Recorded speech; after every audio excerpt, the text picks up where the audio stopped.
What is up, my friends? I'm MB Lee, your host today on the Beat Sessions.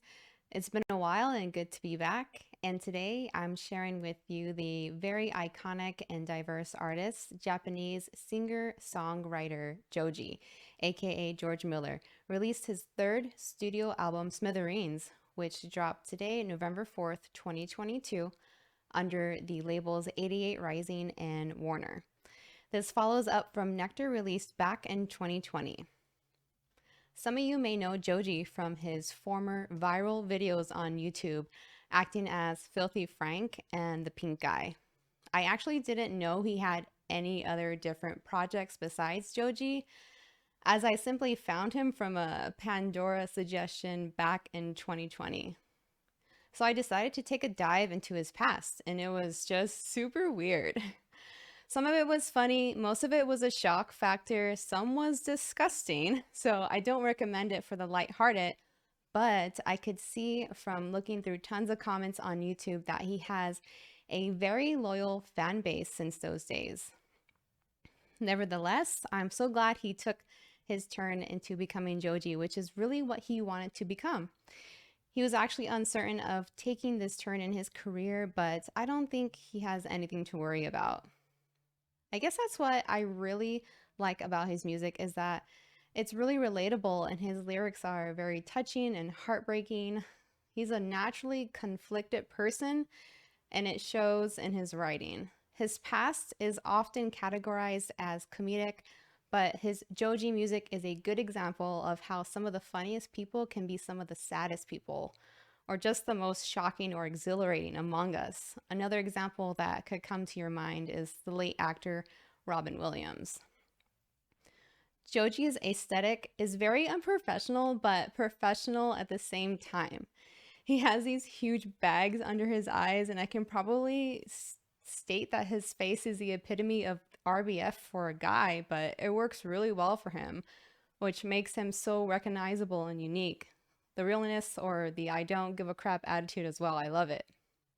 I have to tell you, I really thought I was disappointed with Smithereens, but after listening to the album 3 times, I can say that I was under the wrong assumption that I thought it was disappointing.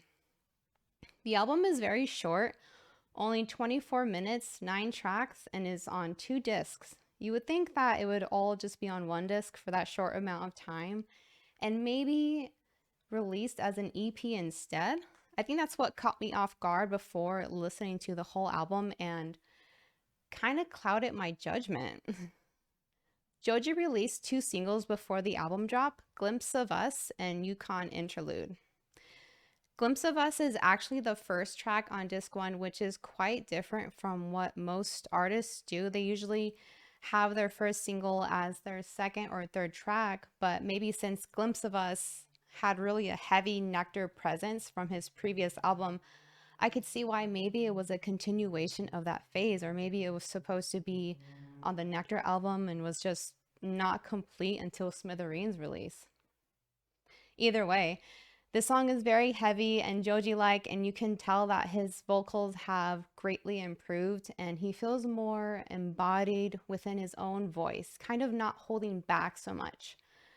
His voice is very haunting, not to mention his lyrics. They're always in some sort of dark quality. Sometimes I feel like his style has some type of John Legend or Frank Ocean influences in it. The chorus in the song is very beautiful and the layers of vocals just add extra emotion throughout the track. The melody is very heartstrong and the spaces make the track even more dramatic.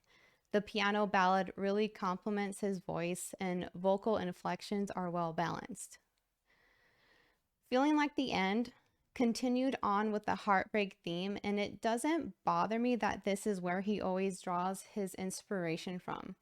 I love that he can create so many unique sounds and melodies based on his experiences.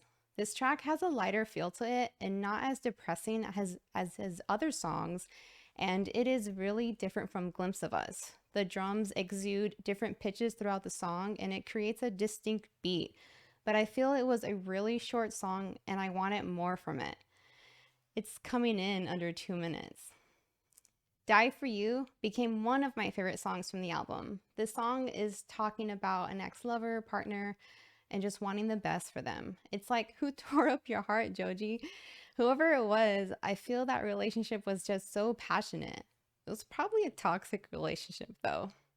The ambient instrumentals were not overpowering in this song, and it's almost ethereal throughout the whole track, especially at the ending. Joji speaks of giving texture to his songs, and I think he does it really well most of the time. The next track, Before the Day is Over, it starts with angelish high vocals in the beginning and throughout. I don't think this is his falsetto, but maybe I'm wrong. Soft piano starts it and snap beats come in about 1 minute, and got some vocal effects, layering that comes in, and kind of reminds me of 50s influenced or of around that era, like an oldies feel for just a few seconds.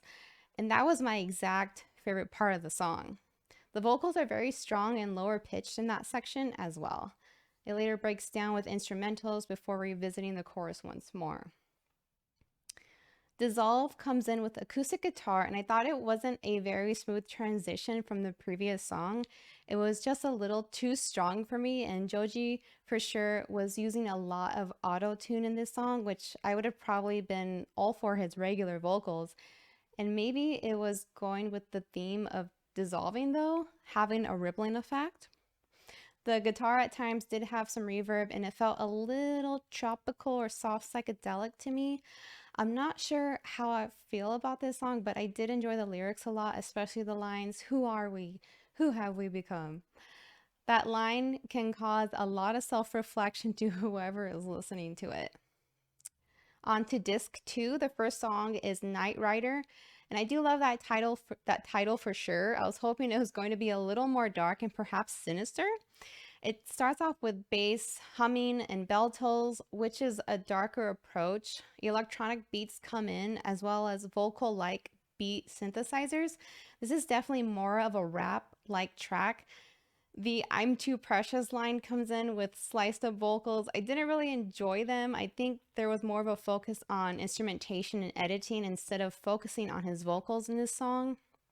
It seemed a little funky to me, and it could have been a little better. Next is Blah Blah Blah Demo. Not too sure on this title. It starts with a calmer acoustic guitar than the previous Dissolve song, so it definitely attracted me to start liking this song a little more. And it actually reminded me of Blink 182, but at a slower tempo. There's crisp beats, and it feels like more like Joji. His voice is much deeper in this song. A lyric sentence, "I want to be young forever." Yeah, have you met the Kardashians? Everyone wants to be young forever, but I think he's reminiscing about the love he felt or went through.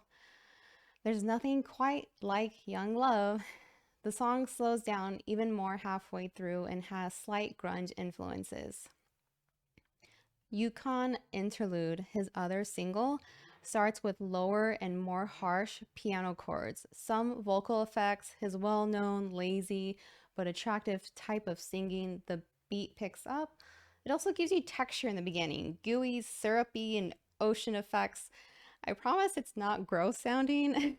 And then it breaks down. So it starts slow, gets faster, breaks down, and then gets faster again. It definitely has some type of hybrid feeling to it, and it connects the two radically different moods throughout the song, henceforth the interlude tagging. It honestly sounded like it was going to be a ballad, but I could see this type of song for a sci-fi movie. It gave me Matrix vibes, and it brings you some nostalgia. I think this song is really replayable. The last song, 1 a.m. Freestyle. Joji decides to leave us with a haunting song. Surprise! It's more ambient and calm than his other songs, and of course we have that piano in the background, but all of a sudden a powerful lyric sentence, "I don't want to be alone," slams its way through, stopping all around you in a minor note. He did the same thing in this track as he did with some of his other songs, where he layers his voice to portray more emotion, and it was an interesting effort. Overall, I do dig his experimentation with this album and the vulnerability and description of long lost love. It can really take you if you have this experience yourself. The lyrics just strike you the right way and invokes the heartbreak and longing to be with the one you were most passionate about, and also just how long it can take for someone to move on. So that completes the review of Smithereens. I'm going to give this album a 7.5 to 8. I really want to give it an 8. It's just that I'm not sure if it was well balanced enough. I really wanted the songs to be longer so I could enjoy them more. That's the only thing. I think most of the songs were really great and they have unique styles, but I just wanted to hear more of you, Joji. It was quite short. For collection purposes, I would recommend this as a vinyl, please. But because it's on two vinyls, opting out might be an option for this round. Again, I really can't wait to see what he comes out with next. I truly think he has great potential and his voice keeps maturing and sounding better. So thanks for hanging out with me here at the Beat Sessions. Like, share, subscribe, leave comments, and I will see you guys later.